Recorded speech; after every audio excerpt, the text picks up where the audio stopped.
Het is een zaak waar een heel soort omtinken voor is. Een paar dagen lang, maar extra publieksruimte, staan de 34 mensen die het verliezen hier bij de Azoon, bij de Jouwer, een blokkade oproepen om die anti-Zwarte Pieten demonstranten in te houden. Die staan man die voor de rechter. Nou, het Iepenbier ministerie vindt dat de vertochten voor een gevaarlijke situatie waren, toch de sneldiek te blokkeren.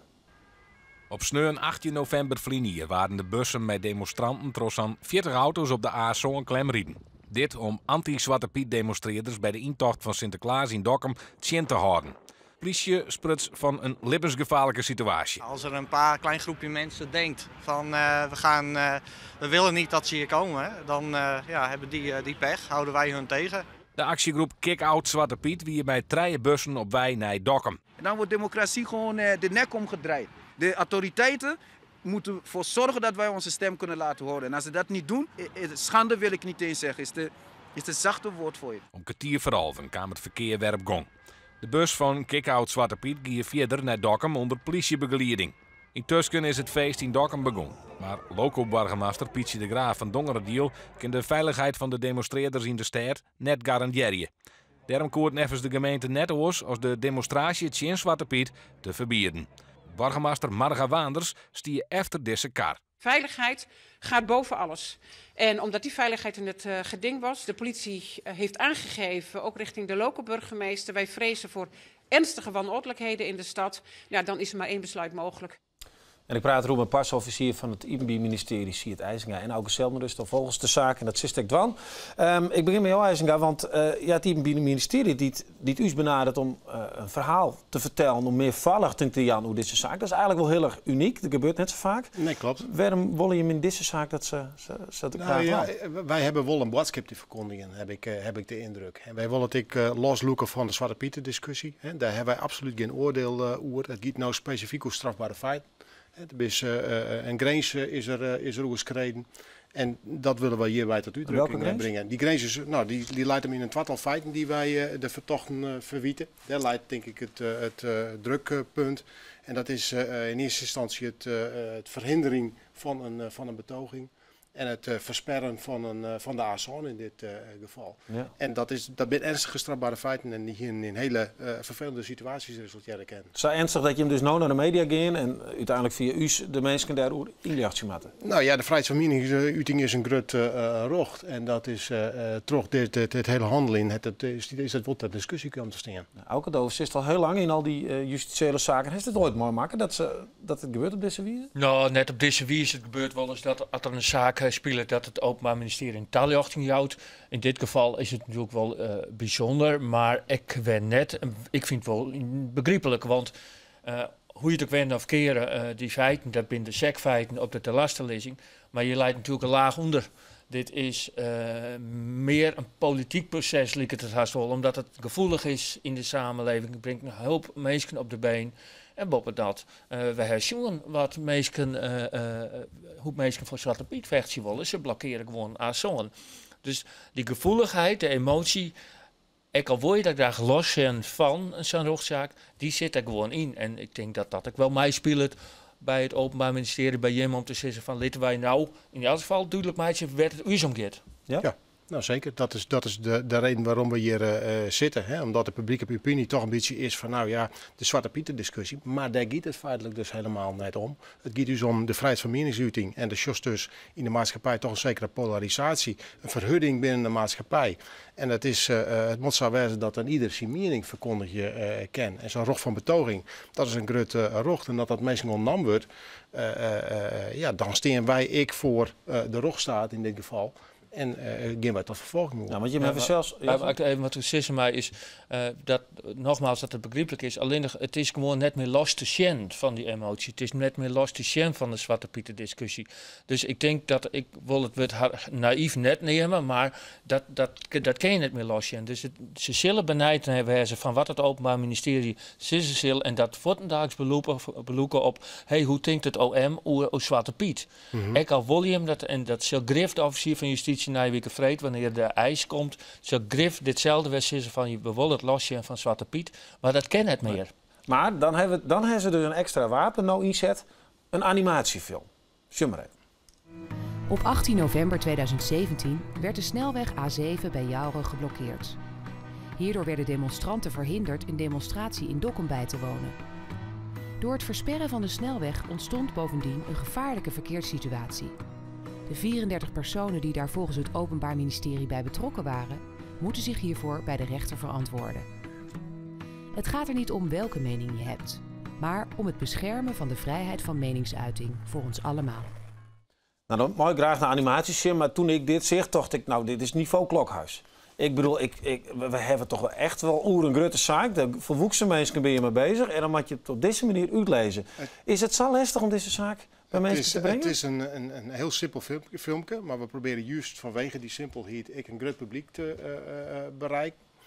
En ik denk dat het best nog wel lastig is om de materie in een aantal woorden te vatten. Als ik aan die vraag van nou, probeer nou in twee kernzissen te zeggen waar het nou feitelijk ook gaat, dan staat zo'n filmpje denk ik volle meer dan het te vatten in een tweetal zin. Ja, maar nou heb ik dus ook even gezocht naar meerdere betogingen die het verstoord binnen, Pegida-betogingen die het verstoord binnen, toch extreem links. Daar heb ik dit nooit voorbij komen, John. Nee, het is een proef. Wij proberen op deze manier nou het publiek te bereiken. Het kan best wel dat we in de toekomst net weg voor zo'n media.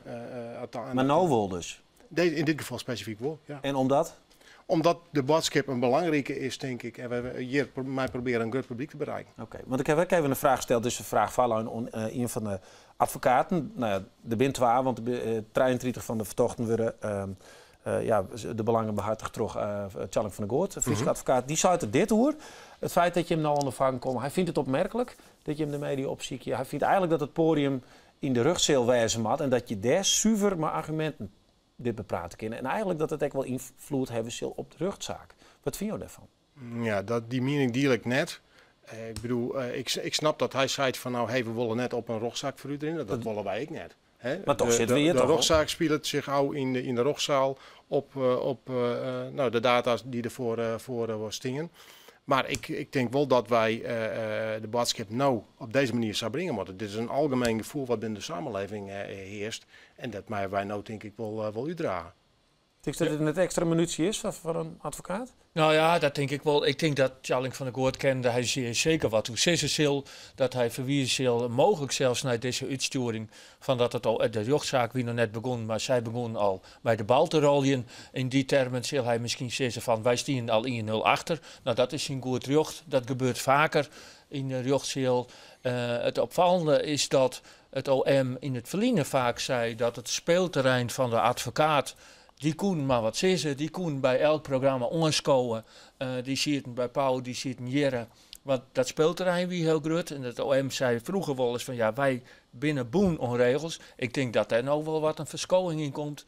Dat het OM, het ministerie zei van ja, wij willen eens verhaal kwijt. En in dit geval, gezien de gevoelige materie, al voordat de zaak begint. Ja. Zullen we dan ook even wat oninformatie oerdracht doen? Want dit gaat nou eigenlijk alleen nog hoe het waarom. Maar daar staan dus als 34 mensen voor het gerucht. En we hebben ook even zien wat ben dan de maximale straf. En dan kunnen we even een plaatsverschil letten. Want wat gebeurt er dus als je voor het blokkeren van de openbare landweg, dit zal wel een heel oud stuk nog wezen, kiest nog een hier krijgen voor dwang 2 hier en nog een voor het verhinderen van de demonstratie. Dus eigenlijk waar voor je nou gaan, ik maar dat filmpje en maar die boodschap, is eigenlijk maar nog een man. Dat is net eens de zwister van het hele verhaal. Dat is het verhinderen van de betoging. Daar zit nog een man. Nog een man, maar van het blokkeren, daar zit maximaal nog een hier gevangenisstraf op. Ja. Kan dat gebeuren of is het? Dat kan gebeuren, want dat is de marge die de wethouder het binnen deze delicten. Maar ik kan me net voorstellen, als er iets kiest, dan bijvoorbeeld een deerslag, daar is de ondergrens, zij hier gevangenisstraf. Nou, als dat in elkaar verhaast, dan kan ik me net voorstellen dat er een gevangenisstraf van jongen hieruit realiseert. En we zien de maatschappelijke discussie? Nou, ik wil net voor u rennen op een strafwijze. Het is uiteindelijk mijn collega ter rechtszitting als zaaksofficier die de vrijheid hebben moet om op zitting vrij te eisen. En ik met alle omstandigheden ter zitting ter sprake komen om daar rekening mee te houden. Maar ik sluit niks uit. Als je dat filmpje waarin je wijst op het belang van de vrijheid van meningsuiting, neem ik haast toch dat in het requisitoor in je verhaal vreed ik heel belangrijk wezen zal en dat je me belangrijk vindt dat de rechter Want Sim de rechter vreegt dat in elk geval afgestraft wordt. Want je ziet in dat filmpje van dat is een groot goed en daar komen wij voor op. Dus ik kan nou wel uittekenen ongeveer welke kant het op gaat. Dat in elk geval daar een straf voor vregen wordt. Omdat dit heeft een jurisprudentie natuurlijk. Hè? Ja. De vrijheid van meningsuiting zit in de Groenwet. Daar komt terug dat het ministerie voor op. Dit is wat uit de hoorn om. Dus ik denk wel dat het ministerie toch een forse tik op de vingers vreegt om deze jongens op aan te als je de strafshot natuurlijk op alle treien de feiten, voor zover wij dan tot een bewezenverklaring requireren, dan shot de straf op al die treien feiten. Ja, we hebben opruiming ook nog erbij staan, hè? Leuk, van één persoon. Ja, maar als het heeft over het principe van de vrijheid van meningsuiting, denk ik dat toch zwier waagt in het hele spectrum van demonstratie, het vrijheid op meningsuiting. Denk ik dat je hem dat heel belangrijk vindt. Dat vinden we zeker heel belangrijk. Maar ik wil ook net uitsluiten dat de factor van het versperren van een snelweg, dat die ook een factor van betekenis is. Hè? Want daarbinnen is echt wel wat voorvallen in die zin. Snap ik, maar er is ook aan de andere kant binnen mensen die zeggen, nou, ik vond het eigenlijk wel een mooie strakke actie. Ja, dat is de ludieke kant van de zaak. Maar ik denk dat dit dat een beetje overstijgt. En dat is de reden waarom het de vervolging ook binnen. Ja, maar en dat is nog wat is mij oer. De zijst van de ene kant is voor u het belangrijk, het blokkeren, want dat is gevaarlijk. Dat is het eerste wat ik toen het gebeurde. Ik denk dit wordt een zaak. Maar het tweede is natuurlijk dat het meer een politieke lading. Ik denk dat heel Nederland en ik, Den Haag, meisjes, heel naar de uitspraak van de rechter, hoe hij zocht, hoe wij vechten voor de vrijheid van meningsuiting. Hoeveel gaat een rechter erin? Want zo vaak hebben wij, tenminste kan ik me net herinneren, er echte uitspraken nog aan, zeker bij dit soort uitwijkse voorvallen. Ja, maar zou het dan wezen kunnen dat ze misschien een hogere straf krijgen, omdat dit nou eens eventjes flink oppakt worden, Matt? Er wordt altijd naar de feiten en omstandigheden van een zaak zoeken. En dat wordt mij wogen in een strafeis. Dus ik wil net zeggen dat het nou specifiek in deze situatie tot een volledige straf... maar je zet er wel flink op in. Ik mooi een filmpje weer en mooi op tafel. Dit mag je absoluut net waar mee. Maar wel in de achtergrond van alle feiten en omstandigheden. Okay. Nou, ik denk dat wij wat dit betreft doellijk iets scherp hebben. Doe is er dus 2 dagen leuk, maar de zitting die zit dus bij 4 dagen. Bij 4 dagen, ja, er is 1 vrije dag. Dan kan iedereen even bijkomen op Waasje en dan op het mooiste weer terug. Maar het wordt een spektakel, want alles is eigenlijk helemaal vrijmaken in de rugbank. Ja, de rugbank wordt heel veel vrijmaken voor deze zaak. Dat het te krijgen met de verwachte belangstelling. Net alleen nog ben een heel soort vertochten, maar dus ook familieleden en mensen die hun mening nog even een jaar laten volgen. Dus, en ik denk dat in verband met beveiliging het handigste is dat het hele gebouw nou reserveerd wordt voor deze zaak. Okay. En oorzaken in het Hof. We zullen het maar niet zien. Ja. We zijn erbij. Dank u wel in ieder geval.